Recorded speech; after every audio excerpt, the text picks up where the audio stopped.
Hi, this is Roger. Thanks for dropping by. Sunday chat on a Monday this week. It happens. It will happen again. It has happened. It's basically when something else takes over on Sunday and I don't get to do it. But normally this is a Sunday video, and I appreciate that some people check into the channel specifically for this video on Sunday. When they get there and it's empty, it's probably a bit disappointing, so apologies, but it's just how it goes. There are some times when I can't do the chat on a Sunday. So anyway, it's Monday today. I've had a relatively busy weekend with Hannah. We got the jobs done that I needed done with some backup, if you know what I mean. So I did a video on the gardening channel, if anybody's interested in that, going over the sort of things Hannah and I got up to, which was quite funny. When I'm holding the video in my right hand, when I'm actually filming, you know, like moving around, and I point at things, I go like that.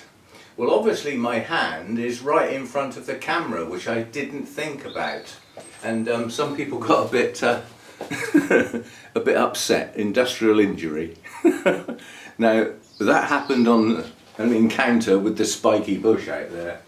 Well, a combination of the leaf blower, which is relatively heavy and swinging around, that's the way you use them, and the spiky bush. And believe it or not, although that looks pretty horrendous, I didn't even know I'd done that. I didn't discover it until later when I noticed I had some blood on the cuff of my coat. Great. Anyway, so it wasn't painful or anything, and it didn't bleed much. I mean, I came in and put a plaster on it to keep it clean, obviously, but and then took that off later when we'd finished. So, fair bit of work done in the garden. The main difference really is we picked up the leaves. That's what the leaf blower was for, and we've put everything back where it goes, because everything had to move to get that tree down, if you remember, a while back. Hannah was well impressed with how much bigger the garden looks. She said it's going to seem an awful lot nicer sitting on the decking, you know, on the bench with the table, perhaps having some food or something or other, without that tree over you. So yeah, that was good. So we got rid of most of the leaves and did some pruning, did some tidying, which is what I needed done, and then we had some furniture shifting in there. That one on each end of big stuff is an awful lot easier than me trying to wiggle stuff around on my own, so that was good. And then we had to drive Hannah home yesterday evening in the middle of Storm Isha. I can safely say, apart from driving back down a motorway in a blizzard once, that was fun. It was an old car. Now, old cars didn't have the power for the utilities within the car. Things like wipers, washers, headlamps. They never had the power that the modern cars have got.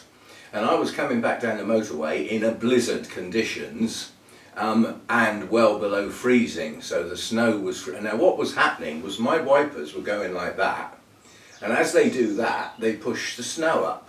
And then as they do that, they push the snow down. And gradually, they did that until there was just this little slit.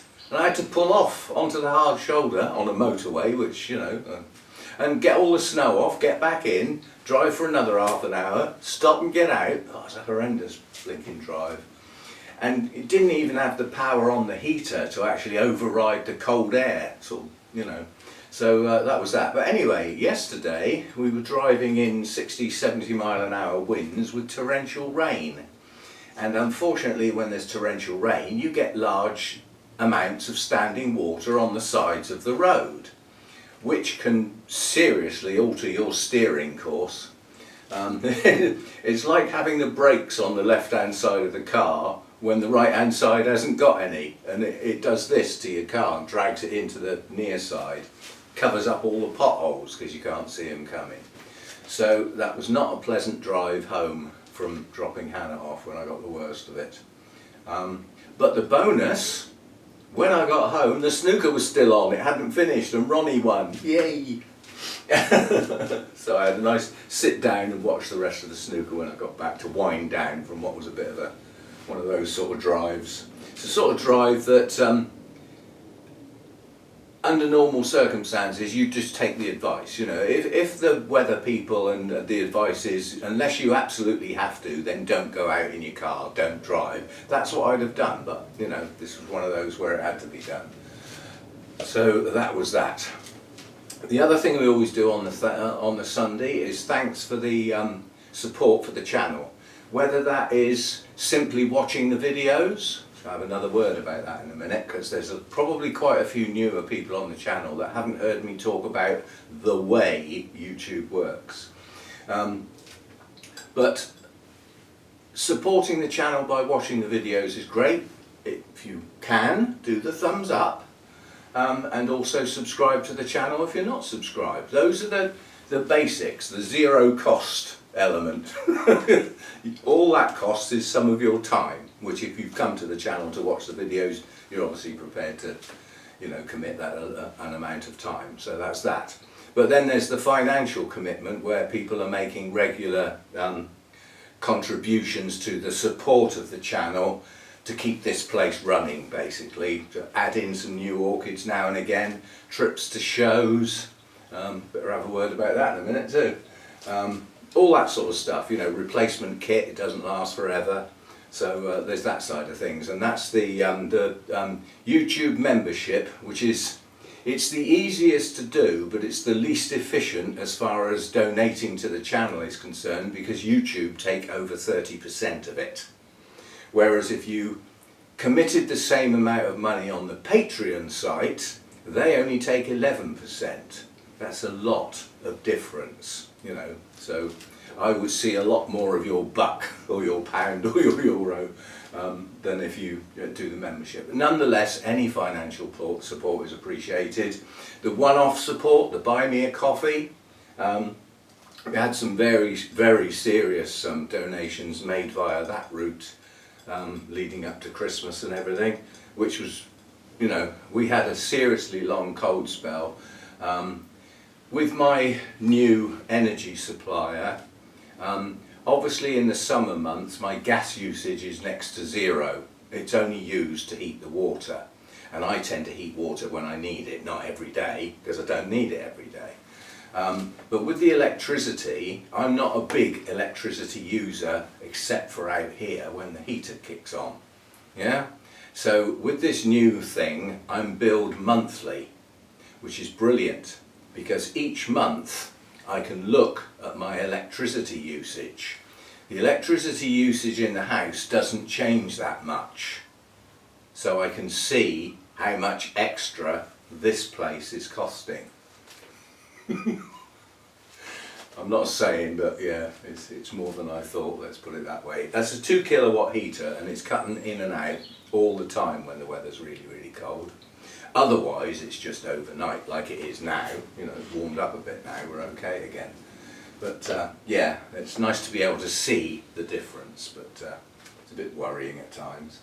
So that's that. Right, now the important bit, because I always say about, you know, watching the videos is the, you know, the zero cost thing apart from some of your time that you can do to support the channel. And I keep forgetting to say, you watching a video doesn't give me any money at all. It does nothing for the channel apart from keeping the views buoyant so that YouTube supports the channel in promoting it and actually presenting it to people, you know, for them to watch or for them to choose to watch because they haven't heard of the channel before, all that sort of stuff. YouTube does all that bit, and a lot of that is based on views. But what gets money to change hands is the adverts. The companies pay to have their adverts shown on YouTube to get their products under people's noses. When those adverts are watched, the YouTube that they're associated with gets a proportion of the money. So it's not the videos that pay the creators, it's watching the ads that pays the creators. Now the way they work is if the advert is less than 30 seconds long, I believe you need to watch it all for the payment to be made to the creator. There's an exception to this in a minute. However, if the advert is longer than 30 seconds, then you only need to watch 30 seconds of it and you can skip out if it's a skippable ad, because YouTube will present you with non-skippable ads. So you've got one choice: abandon the video or finish watching the ad. YouTube often takes your choices away. But when we come to the ads, there is a way round it which pays the creator an amount and YouTube. Everybody wins, and that's to actually take up premium, YouTube Premium. What that is you pay a monthly fee to never ever see an advert on YouTube ever again. And I suspect, if you stop and think about it, all of the platforms you use, your TV stuff, Netflix, all the sort of things you use, I'll bet you there's nowhere where there's zero adverts. The BBC in England, yeah, has no advertisements in it. Yes, it does. Concentrate if you're a BBC watcher. What happens when it comes up towards the hour? They advertise their programmes, they advertise what's coming next, they advertise iPlayer. There's still adverts, they're still stopping you watching what you turned it on to see. So yeah, everywhere you go there's adverts. So if you pay for YouTube Premium, you will never see an advert on YouTube again. None. They're gone. Magic. But when you watch videos where there are advert placements, that creator still gets some money. So you're not depriving the creator by going premium. It just averages it all out, basically. That's how it works. So that's the thing with YouTube. It's watching the ads that puts the money in the creator's pocket. Well, it puts the money in YouTube's pocket, and in a tiny corner of YouTube's pocket is a little tiny hole where a bit trickles out. That's the bit for the creator. Greedy types they are. So anyway, that's a bit about YouTube. The gardening channel itself, we're up to 40 odd subscribers now. We need 1,000 to get, to get monetized. The watch hours are up to I've forgotten now, 2,500, so we've still got 1,500 watch hours to get. So quite honestly, that gardening channel's quite a long way off now due to my not reading clearly enough the rules. So that's how it is, that's how it is. The gardening channel and the bonsai channels, the other two channels I run, are going to start getting busier now. I'm going to start looking at my bonsai, the deciduous trees, prior to the leaves coming back, so that we can have a look at the branch structure. I can have a chat about my views on winter pruning and winter wiring. Just don't. That was easy, wasn't it? That's a video gone missing. But yeah, I'll be doing some bonsai videos, because I know some people, when I created the channel, didn't necessarily realise I had bonsai. And as an orchid enthusiast, supporting this channel, did actually go across and have a look at some of the bonsai videos. Some people even went off and got a couple of bonsai and started getting interested in it. So, there you go. But there will be more videos coming up on the other two channels as this year progresses. The bonsai will reach a busy time in a month or two, because there's repotting to do, pruning to do, setting up staging to capture the sun, and in some cases move plants out of the sun. So there's stuff going on out there. Yes, so there's that to do. There's a bit of construction work to do for the orchids. That will, well, I'll film it, not everybody will be interested in it. But there's a big piece of staging out there that I made, 2 slatted shelves, and I've got another one of those that hasn't been put together or stained yet, so I'm going to put that together and stain it. I'll do that in here so that I don't have to worry about the weather. I'm always worrying about the weather in this flipping country. Oh, the sun's out. Oh, it's raining. Oh, it's turned to sleep now, it's Sunday. You wonder why we talk about it. As fast as you say something about the weather, it changes. But anyway, if I put that other piece of staging together, and then I'm going to get casters for it, which means it can stay on this patio area and I can move it wherever I like with ease. You know, some nice big cushiony wheels so that it doesn't jar and bump too much. And that is for the Cymbidiums, so that they can get some sunshine in the mornings or afternoons or whatever, but not be in the sunshine at midday. So we got that to come as well, because, you know, I mean, the Cymbidiums won't be going out till May, but I don't know, years have a habit of progressing at a faster pace than you tend to appreciate. Right, so that's sort of what's going on. Now the shows, I must mention this, it is not 100% decided, but pretty certain that we won't be going to Malvern this year. So the International Orchid Show, the big one, probably is not going to be in Malvern. It's going to be at the NEC in Birmingham. Then those two venues are not actually that far apart. They're still central England, a bit over to the left of the middle, but relatively central.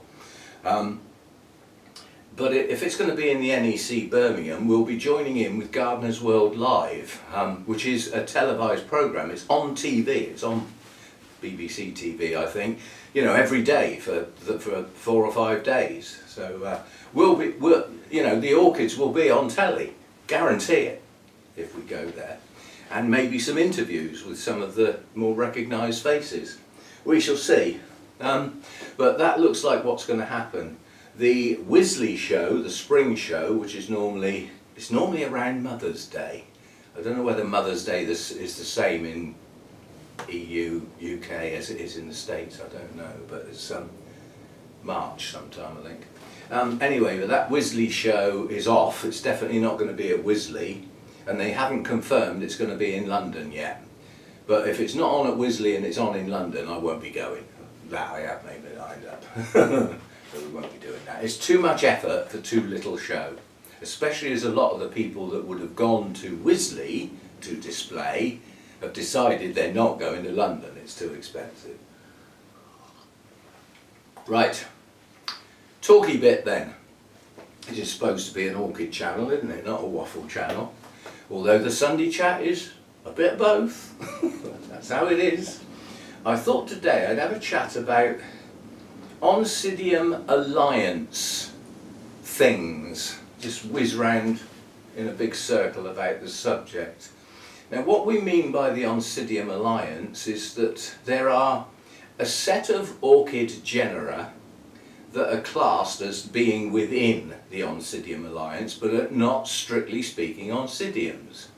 And in amongst that alliance are many combinations of hybridizations between those genera. So like, you know, an Oncidium hybrid is one type of Oncidium crossed with another one. Yeah? But it's all Oncidiums, yeah? But an intergeneric hybrid is one or more of those intergenerics hybridized together. So I mean, you give some examples. You've got Bratonia, that's a Brassia, which is a genus in its own right, crossed with a Miltonia, which is a genus in its own right. So they're both Oncidium Alliance, and the combination of those two makes an Oncidium intergeneric, Oncidium type intergeneric. Intergeneric meaning it's more than one genus. So that's the basic principles. Now when you're trying to work out how the hell to look after your intergeneric, if you can ever find out what's in it, which is not always easy, a lot of the intergenerics come out of the mass producers and they don't name them. They don't register them because they don't want other people producing the same cross and making money. They want to keep it to themselves. That's how they work. So a lot of the intergenerics don't have a name. They'll probably be Cambria or houseplant or something like that, which is really helpful. But there are ways of having a look at the plant and combined with the bloom to actually get a pretty good idea of what went into it. But you can be way wrong. And unfortunately, within the Oncidium Alliance are intermediates, intermediate up the warmer end of intermediate, intermediate down the cooler end of intermediate, and genuine cooler growers. And when you start hybridizing these, if you don't know what went into it, you could have two cool growers hybridized together and your environment is up the warmer end of intermediate. That's just totally not suitable for that orchid. It's an Oncidium intergeneric and you sort of think to yourself, well, my others are doing okay, why won't this one work? Well, it's, you know, what went into it. And as I said, it's often difficult to find out. But, you know, some of the more common ones, Brassia comes up now and again. That's Brassia crossed with Ada. Most people won't have heard of Ada as a genus in its own right. They are very Brassia-like, very similar. You've got the nuisance, you've got the Miltonias and the Miltoniopsis. Well, they both start with milt. So if somebody uses an intergeneric name that starts with milt and ends with something else like Miltassia, well, it's something crossed with a Brassia. But what? Is it a Miltonia or Miltoniopsis? And if you can't find out the actual plants, then you don't know. Miltoniopsis, proper cool grower. Yeah? You know, what you call it, montane forest cool grower. Yeah? Well, you know, that's not going to like heat. Cross that with a Brassia, which is at the warmer end of intermediate, that does like heat, or puts up with it. So now what have you got? Something in the middle? Not necessarily. Which of the genera that went in there are the dominant ones? What do I mean by that? Let's take an example. You've got a Brassia crossed with a Miltonia. That officially is a Bratonia now. By changing the milt to the onia on the end, you've removed the confusion of whether it's onia or Otoniopsis. The brass is okay, we know it's Brassia, we've got that bit. It's a bit on the end now makes it, you know what it is. So you've got a Brassia crossed with a Miltonia, Bratonia. We're all okay with that? That's fine. Now you cross it with an Oncidium. So you take the hybrid of those two genera and cross it with an Oncidium. You've now got 3 genera in that plant. But think of the proportions. Yeah? So you've got the Brassia and the Miltonia. Well, that's 50-50, isn't it? As long as they were, you know, actual species. If they were already hybrids, you know, it can get complicated. But then you cross that 50-50 with an Oncidium. These now become 225s and 50% Oncidium. Now twist that round the other way and introduce a cold grower as, you know, let's say we had a Brassia crossed with a, trying to think of another, let's have a Brassia crossed with an Oncidium, yeah? So that would be a Brassidium, I think, yeah? But they're 50-50 each. Now you cross that with an Odontoglossum, which will be called Oncidium because they've been reclassified, but one of the old Odontoglossums, a real cool grower. You've now got 50% of that intergeneric is a cool grower. That plant is not going to like heat. So knowing what goes into the plant helps you decide the environment it ought to do best in. Some of them do okay in environments that are not their best, and they'll still be okay. And others, if you don't get the environment pretty damn close to what it wants, then they're not going to thrive. They might not even survive, but it'll end in IVE anyway, one way or the other. Right, I've got one in bloom. That is an Oncidium intergeneric. Oh, that's light. I better get on with my watering is 3 days late at the moment because of what I've been up to on the weekend. This just flew off the shelf as light as a feather. But that's an Oncidium intergeneric. And it's fragrant. And looking at the shape of the blooms, if I didn't know, I mean this has actually got a name so I can look it up, But looking at those blooms, I would say there's a fair bit of Oncidium in it and probably some Miltonia in it. I doubt if there's any Brassia in it. I doubt if there's any Miltoniopsis. So that would just be a guess, just looking at the plant, size of the pseudobulbs, number of the leaves, the way the spikes come out, the fact that they're not branched, the fact that each pseudobulb produces 2 in the main. But, and this is actually, it is an Oncidium barocco. But that is an Oncidium intergeneric. Now, because I've got a name, you can look that up and find its history. You can use a site like Orchid Roots that you can put in the hybrid name and it will show you the parentage. Which is sometimes it's quite interesting because you've got like a row of pictures of the plant, the name you put in, and then under that you'll have like some hybrids. And gradually the number of pictures gets less and less until you get down the bottom and there's just 2, and that's the sort of original 2 species that went into it. But sometimes that's not straightforward either, because at that bottom line you may have a species with a primary cross being 2 actual species. So at the bottom line you've got 3 species, not 2. And 2 of them will be 25% each, the other will be 50. That's like I was talking about. So once you get into these intergenerics and hybrids, it's not as straightforward as you might think. Oh, there's still some aphids on these flipping blooms. Never mind, it's not an outbreak, so and this time of year they don't do very well because it's too cold.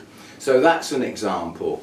Pseudobulbs on Oncidium types will be flatter. They won't be perfectly round, they'll have a flat element to them. So looking at them sideways on, yeah, they're thinner, and then they get fatter as you turn them round. They will usually have 2 leaves, bract leaves, short stubby ones at the very base, the first 2. And then they will often have 2 proper leaves, followed by 2 more proper leaves. And then often 2 more leaves coming out the top of the bulb. Not all of them have that many leaves. Some of them have 2 leaves less than that, some of them have quite a few less than that. And allegedly, although I can't say it across the board, if your pseudobulb only has 1 leaf coming out the top, it's probably a Miltoniopsis, or a huge percentage of it is. And if it is, it's a cool grower. That is just an ordinary intergeneric that will grow on your windowsill in the kitchen. Don't put it in full sun and it will be fine. Doesn't need high humidity. It's a non-fussy orchid. Intergeneric, Oncidium type. Doesn't like hot dry air, none of them do, but apart from that. So that's one, and then I've got another one over here that's effectively the only new bloom that I've got for today. And it's not fully open, but it's another example. That's another example. This one was labelled Cambria, which is a name that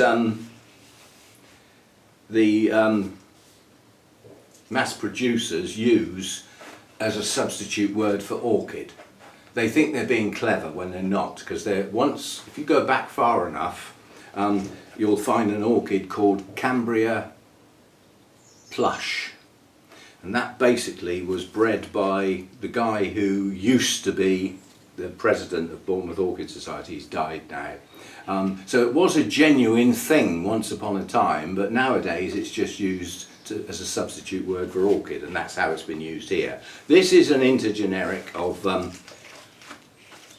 strange origins. That's not the one I want to show you. It's the one that was sat in front of. Here is another intergeneric. Now, distinct difference. Look at the leaves and the bulbs. How many leaves have the bulbs got? They've still got the 2 coming out the top of the pseudobulb, but they're distinctly short on leaves. This bulb here has only got one leaf, and the bract leaf that it had has died back. Yeah, come around the other side. This is a more newer bulb. Okay, it's still got the two coming out the top. It's got one leaf and two bracts, or possibly a very small leaf and a bract. So this one's got a lot less going on as far as the leaves are concerned. Also, it's got shorter, stubbier pseudobulbs. They're not as long. They're also fatter. Okay, they're still wider than they are deep, but these are quite chunky compared with that previous one that we looked at. And again, I can't do it yet because these aren't fully open, but I know what these are going to look like because this is not the first time it's bloomed. And this is Oncidium Tahitian Dancer. This is not an intergeneric, it's a hybrid. So it is made up of Oncidiums, plural, obviously more than one, otherwise it would be a species, wouldn't it? Yeah? So it's made up of more than one, but it could be made up of quite a few more than one, because it could be two Oncidiums crossed together and another two different Oncidiums crossed together, or one of the originals and one different one, and then those two crossed together. So you've got 3 or 4 going in, and then that could be crossed with another species, introducing a 5th. Still an Oncidium hybrid, as long as nothing else is introduced, at which point it become an intergeneric. So anyway, if this was open, I'll put a pop-up of what the blooms actually look like. I would look at the blooms, look at the bulbs, and I'd say, I probably, given that it's fragrant too, think that as this is a genuine Oncidium, it's highly likely to have Sotoanum in it. Sotoanum is half the parentage of the twinkles, and both elements of the twinkles are highly fragrant, which is why the twinkles are so fragrant. But the Sotoanum goes into quite a lot of Oncidium crosses and into generics to try and retain fragrance into the cross. And a lot of the time it does. Sometimes it fails miserably. I suspect if you look back into the history of what makes up Shari Baby, I suspect Sotoanum's got a hand in that. You imagine the sort of shock and pleasure that the first time that cross was ever done, and the seedlings were grown on, potted on into bigger pots, and the spikes started to come, and then one sunny morning in the nursery a couple of the spikes were open, and somebody walked out there and went, "Who's eating chocolate?" and realised that they had a vanilla chocolate flavoured, fragrant orchid. First time that ever happened. The sort of pleasure on that person's face. Anyway, this is a typical Oncidium spike again. The bulbs are capable of producing 2 spikes, but it would have to be very well grown on this particular variety for that to happen. It tends to produce 1, 2 if it's really doing well. This is now a recovered Oncidium. It was a recovering Oncidium. It was in a pretty bad way, and the scale nearly took it down, but get rid of the scale and suddenly it starts to grow properly again, which is what it's doing now. Yeah, so there we go, that's that one. As I say, I'll do a pop-up. It's a shame it's not properly open. This seems to be the theme for the Sunday chats, is that the blooms are nearly open but not quite. And obviously there's not a huge number of new ones coming up at the moment, so I find it a trifle annoying when things do that. What else? Have I got another one I can grab? I'll grab one of these, because these are an exception. These are not an intergeneric. These are different. Why are they different? Well, look at the colour of the pseudobulbs. They're much darker green, yeah? And in the main, the leaves are darker green. Now, my leaves on this are not right. They've grown too long and spindly, which I'm reasonably certain I know why. I've had a bit of guidance, shall we say. This has got a spike coming as well. Now this is an Odontoglossum. It's an Oncidium really in this day and age, but it's made up of Odontoglossums from our historical heritage of when we first started breeding orchids in this country. And it goes back somewhere in there, I can virtually guarantee, will be Odontoglossum crispum, which has now been renamed Oncidium alexandrae. Not here, it isn't. You need to get out of this place before you can use that name. That's a name that I object strongly to, and along with quite a few others. Yeah, dumping the Odontoglossums in with the Oncidiums means you've lost the care. An Odontoglossum is a montane forest grower. It likes a moist atmosphere. It likes not bright light, shaded, and it likes to be constantly moist. And it's cool. It's a cool grower. These come from forests halfway up the mountains, sort of stuff. Constantly mist and fog and stuff. So these are cool growers.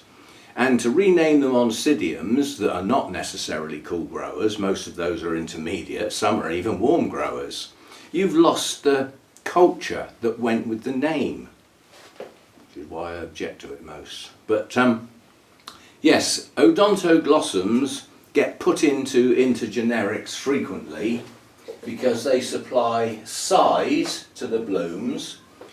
There's not many big Oncidium blooms. So if you've got an intergeneric with pretty big blooms on it,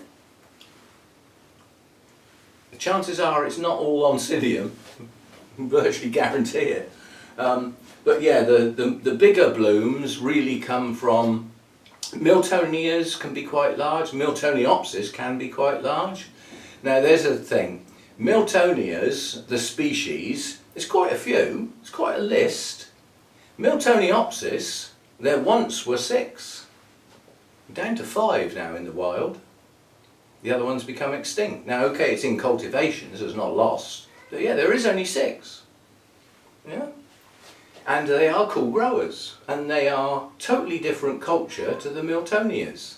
They come from a different part of the world.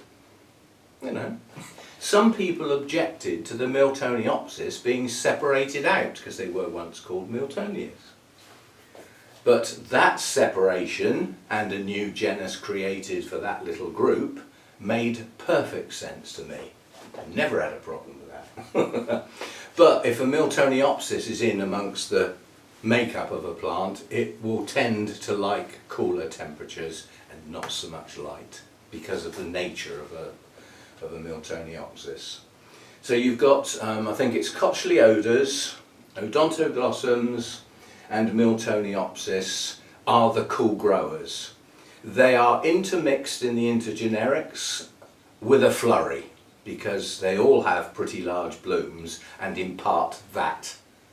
And some of the Odontoglossums have got intricate patterning, you know, blotchy, stripy, all sorts of things like that, and they help produce that into the mix, shall we say. But Oncidiums generally are not large blooms. And then we get on to the ridiculous, which is the Brassias. Now those like to be warmer than most of the other genera in the alliance. They would prefer to be up the warmer end, and also the brighter end. They like good light to get a decent spike on them. They also tend to be the giants. They tend to grow big into big bulky plants, and I've seen Brassia spikes 1.5 meters long with 40 blooms on. Then we come back to, I did say the giants, well plant wise yes, but also the blooms. They're the spider orchids. Now the middle bit of the orchid isn't that big, but the petals and sepals, one of the ones I've got is 7 inches from the top to the bottom. That's a big bloom. Yes, you going out? Oh, no. Just being a nuisance, are you? Yes, you are being a nuisance, aren't you? So I've just seen some water on the floor. That's probably come out of one of the pots I've just moved. Yes, so the Brassias are the big ones. And mainly spotty, sometimes stripy, but they look like a giant spider basically. They look like, you know, big long spider legs. Now if you put one of them into a cross, what it normally does is impart some of the size to the plant, and often some of the plants bigger, because they tend to be pretty strong growers, not all of them, but you know. And then the blooms impart the spotty and the stripy and elongate the petals and sepals, but not necessarily to look like a Brassia. So they look like a normal intergeneric, it's just that the petals and sepals are a bit longer than you'd expect, so the blooms are bigger. Yeah, so that's how they help out with the crosses. So there you go, chat about intergenerics. I mean, you can get the silly. That's an intergeneric. Not doing very well, recovering, got some new growths coming on. That's an intergeneric.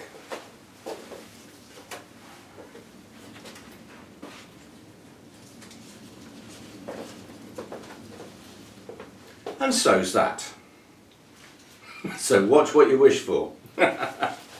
This is being a pain in the whatnot at the moment. This is Catatanti. This was a pretty big plant when I got it. And a lot of what were the newest growths on this have pushed out two more, one each side.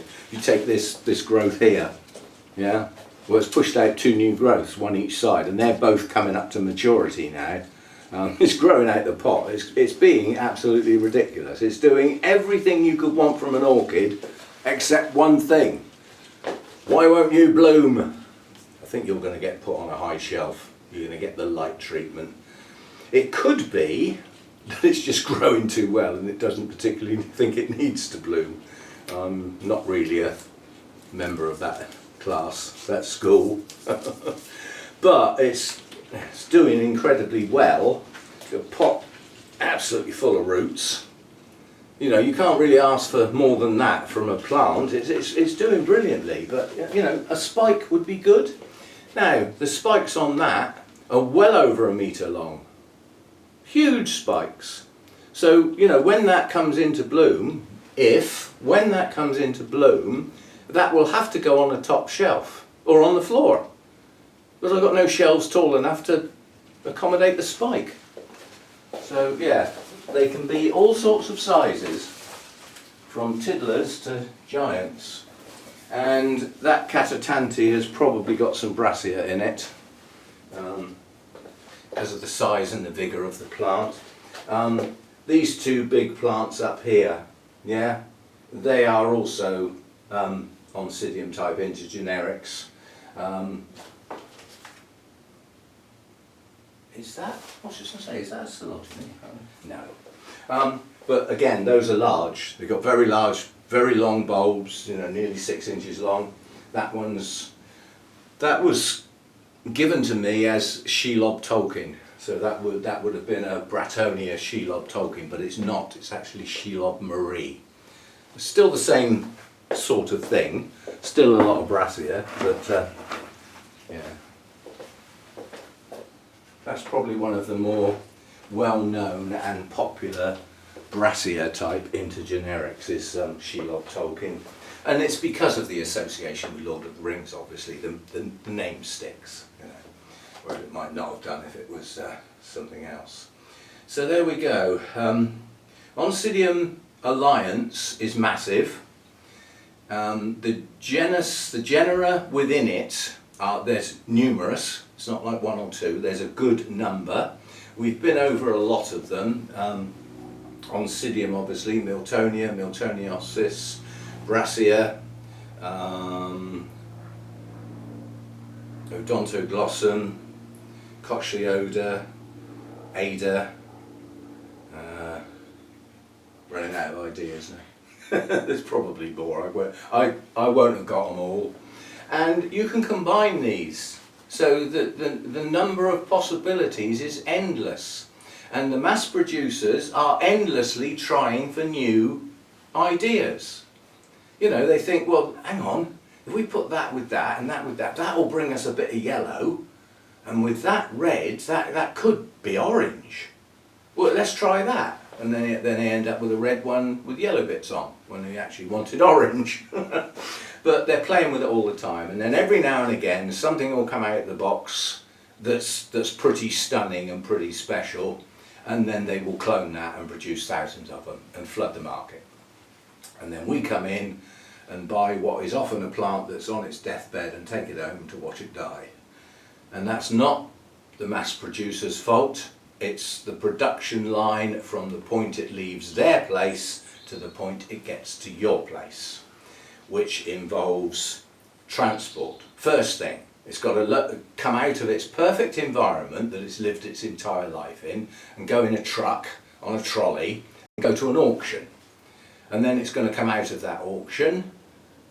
In between here, between the lorry and the auction, is going to be some storage unit. It'll come out from the auction probably into another storage unit or onto another lorry to go to yet another storage unit. It then might go on a shipping container to change countries, and then it will go to a nursery or to a garden shop or a market, and then you'll buy it and bring it home. And it's wiped out, you know. Most of the time the roots have gone. The media will be old and tired and cheap and nasty because they're not going to spend money on good media when they're trying to flood the market with the cheapest orchids around. So that's how they get to us. Some are okay, not all of them are in that state, but there's a fair few that are. I've been through a number. And there's a number sat recovering here that started out life like that and have taken a couple of years to get going again. So there we go, that's that. And I'm going to break off now. It is now traditional, recently, but from now our Orchid Spotlight is on the end of the Sunday chat, so that people who are not interested in a particular plant don't necessarily lose out on a whole video, can still watch the Sunday chat and decide whether to continue with the Spotlight or not. On my channel, Spotlight videos don't work and my views go right down. And of course, a video with a really low number of views, when the views are normally at this level, YouTube thinks, hello, what's going on over here? Is he upset somebody? Is he upset everybody? So they don't like to see a sudden dip. So I don't do those as separate entities anymore. So I will choose an orchid when I've refreshed my coffee and offloaded the camera and everything, and then I will add the spotlight on to the end of this. Those of you who are staying, I will see you shortly. Those of you who've had enough, yeah, go on, that's most of you, isn't it? You've had enough, haven't you? Yeah? You want to get the kettle on? Yeah. Or get the cork out, whatever time of day it is for you.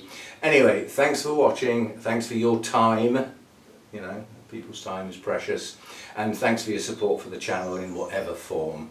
And if you're not subscribed, it would be nice if you did so, please, and don't forget the old thumbs up.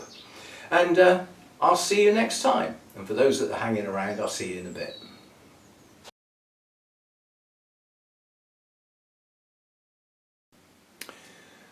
Okay, those of you that have stayed on, thanks. And the spotlight today is on Brassia verrucosa, and this is a named clone Sea Breeze, came from Burnham's. Now this is I won't say it's a typical Brassia because it does slightly away from the central normal Brassia species, but only slightly, not enough to worry too much about. Now this one comes from Central America, so Mexico down through the likes of Guatemala, Nicaragua, down to Venezuela, that sort of Central American area. And it's found mainly in either very open evergreen forests, so not your sort of thick, dense, jungly type thing, you know, the oppressive type, hot, steamy jungle, not that, the more open evergreen forests or semi-deciduous forests. Now you can sort of see why Brassias are often classed as higher light type Oncidiums. If you think where this comes from, open evergreen, okay, evergreen means a permanent canopy on each individual tree, but gaps between the trees. So these are light more airy places, I would suggest, although they are warm. You know, Central America, it's all in the name, you know. But it does come from various heights. It can be found relatively low down, although not in extremely warm temperatures. And it can be found a fair way up, where it would be classed as towards the cooler end of intermediate. So it's relatively temperature tolerant, but I would say its happy place is in the middle of intermediate. The difference between this and some of the other Oncidium types is that this is at the higher light end of their light tolerance. So these can take, you know, when you're talking UK light compared with Central American light for a start, these can take quite bright light. I wouldn't recommend taking one from, you know, some sort of store-bought place or nursery or something or other and sticking it on a sunny windowsill. You could acclimatise it to a sunny windowsill, but I would still keep this out of direct sun unless it was nothing more than early morning or, you know, late afternoon, evening sun. Now this particular plant isn't a plant. Oh yes it is, I can see it is. No it's not, it's several. This was split up, and at the time I did think it might have Fusarium. I'm still not certain it hasn't, but the idea was to split it up, take the old parts of the plant off, that gets rid of the worst of the infected parts, and grow it on to see what it did. Now if you take this little piece here, it grew that. That's not a good plant. That's not a good new growth. That, when I repot this, that will probably be thrown away. But then if you come round here, you've got a piece here that grew this bulb. So reasonable bulb, reasonable size, plump, reasonable leaves. That bit can stay. It's just this piece, leafless, the bulb that was originally there and the new growth that it's put on since it was potted up. When you come round here, we've got this piece here. That was again leafless bulb. This was the bulb it had. This is the bulb it's grown. Much bigger than anything else in the pot. That's the best bit. And then round here we've got a funny little bit that grew a little new growth that may or may not be kept. So you can see the pieces that were put in here have done various things, but two pieces have grown well with nice plump bulbs. Now it is remotely possible that those two strong bulbs might put up a spike, but I'd have thought if they were going to, they'd have done it by now, so I'd say probably not. So what I need to do to this plant is split it again. I need to get it out of this pot because it's crowded, and it's crowded with pieces that I'm no longer going to keep. And take the two good pieces and either pot them heading in opposite directions in the same pot but with some room to grow, or in two separate pots. And then they can go, you know, those two plants could go in much smaller pots then.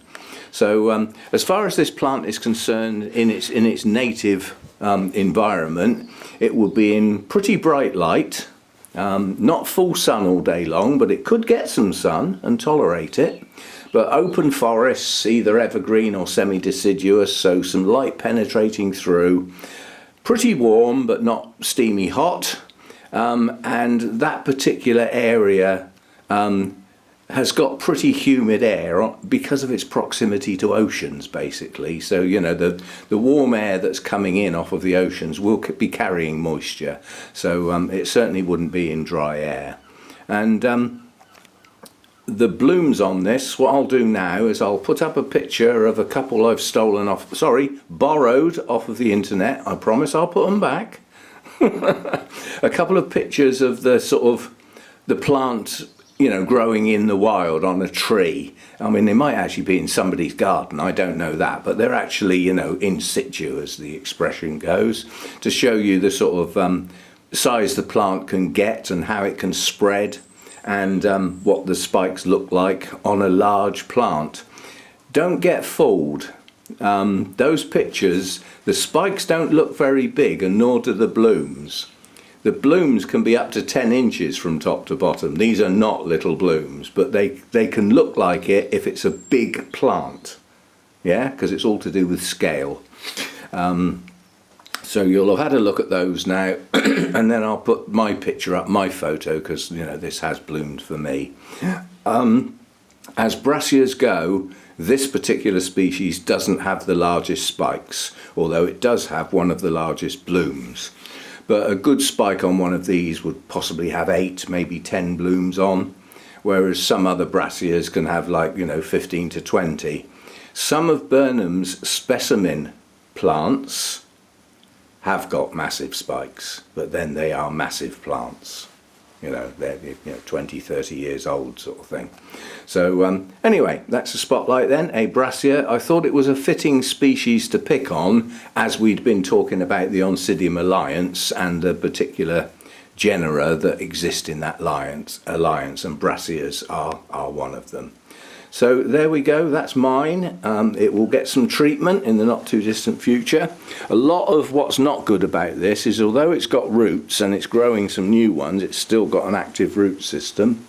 And now it's going to rain. I'm glad I got most of this done before that happened. What's happened here is it didn't go in a black pot for some time and grew algae and moss. And that, now it's gone in a black pot, has died. So I've actually got dead stuff in this pot that's not doing the root system any good. So that needs a repot, that's on the list. And yeah, so there you go, a Brassia to end our Sunday chat. Spotlight on the end of Sunday chat will be a regular thing. And yeah, those who stayed on to watch, hope you enjoyed it. A little bit of Brassia information, and I'll see you next time. Thanks for dropping by.